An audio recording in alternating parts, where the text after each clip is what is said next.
Before digging deep in understanding the Babaylan followers, let us first know and understand who the Babaylans are or what is a Babaylan. The Babaylans were historical figures in the ancient pre-colonial villages and Philippine islands. They were predominantly women and were mystical. They wielded social and spiritual power in a pre-colonial Philippine society before the Spanish conquerors came in the 16th century. In addition to that, the Babaylans have the abilities to mediate with the spirit world, acquire spirit guides, and were given gifts of healing, foretelling, insight, and the knowledge of healing therapies. Now that we know what is a Babaylan, let us proceed to Babaylanism as education. The education of a Babaylan is a lifelong commitment. They become full-fledged Babaylans when they understand and embody the multiple functions of a priestess, healer, sage, seer, and a warrior. Ways of teaching.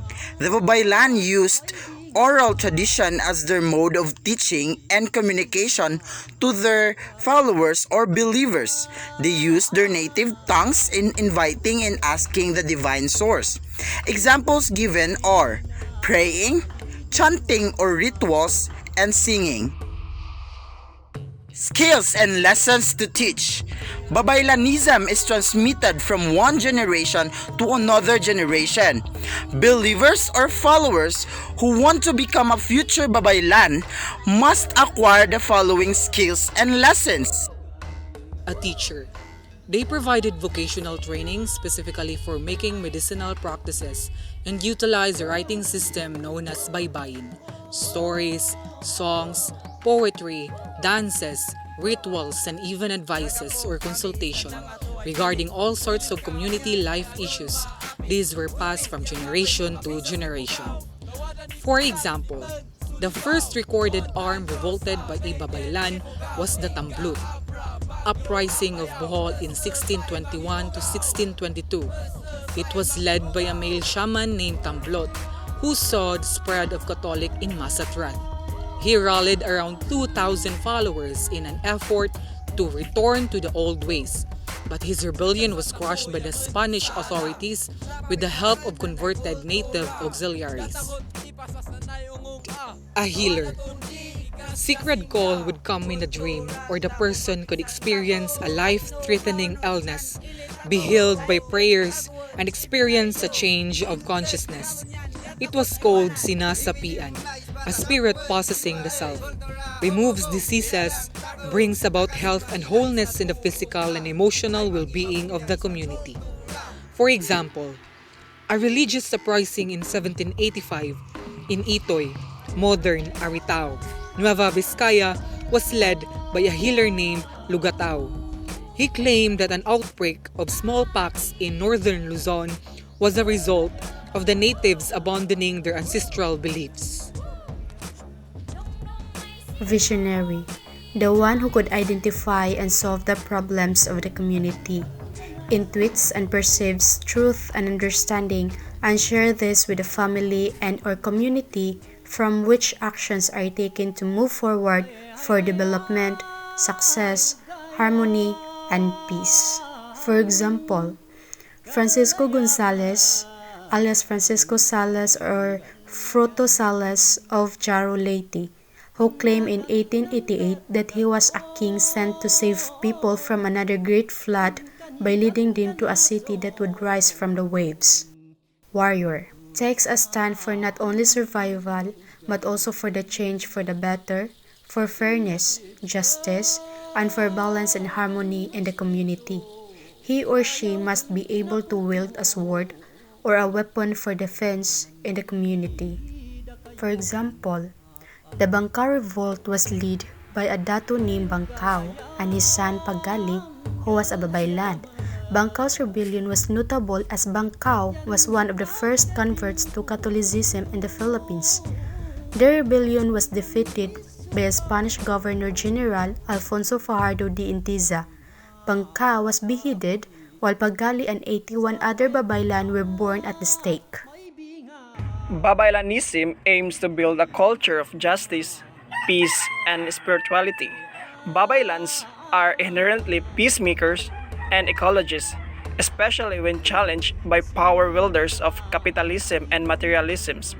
This interconnectedness leads them to uphold violence and wars that are anathema to a holistic community life. Kalooban and patutuo. Learning to be, being a human being as defined by our intrapersonal, interpersonal, and spiritual intelligences. Kalooban is the inner Filipino self and patutuo is manifesting the truth or the integrity of one's motive and action.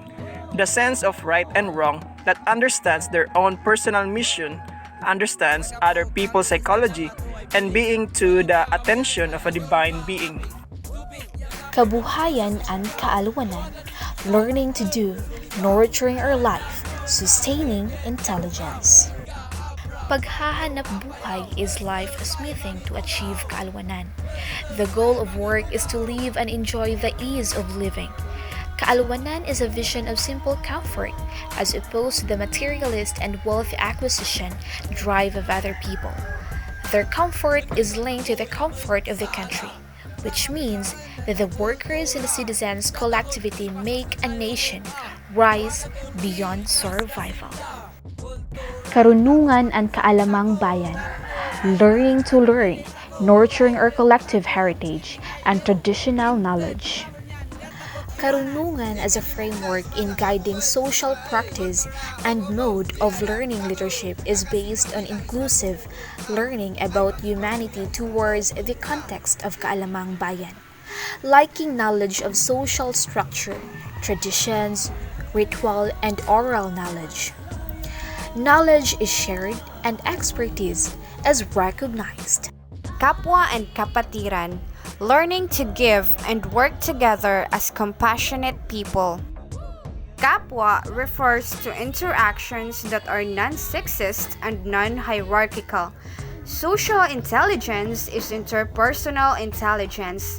This is the ability to relate in a sensitive way of living in a diverse community with various ethnicities, classes, age, and sexual interactions. Pagkakaisa and pamathalaan, learning to realize a collective vision and strategy. None of us is good as all of us. When a babaylas worked with the dato or chefs, adkawals or soldiers of pre-colonial political units, the relationship between the two or pagkakaisa at pamathalaan was based on phronesis by Aristotle, which means the ability to understand and interpret the situation at hand and decide about actions. Lakas and tibay ng loob. Learning about sustainable spirituality. Lakas and tibay ng loob is a Filipino strength of character, the courage to be and to risk all in the name of a cause. Bathala na, developing the gift of final perseverance. Bathala means God. Bahala na is the Filipino determination in the face of uncertainty. Bathala na is courage and fortitude, as the impeding action is for God's honor and glory. Contrary to what others think about Babaylans, they have their own set of beliefs and principles that generally maintain the balance of nature. Thus, they are not just powerful historical figures. They are the present power, for they hold the absolute identity of Philippine history that anyone can access at any moment. A preservation of Filipino culture reminds everyone that spiritual growth is also part of Filipino culture.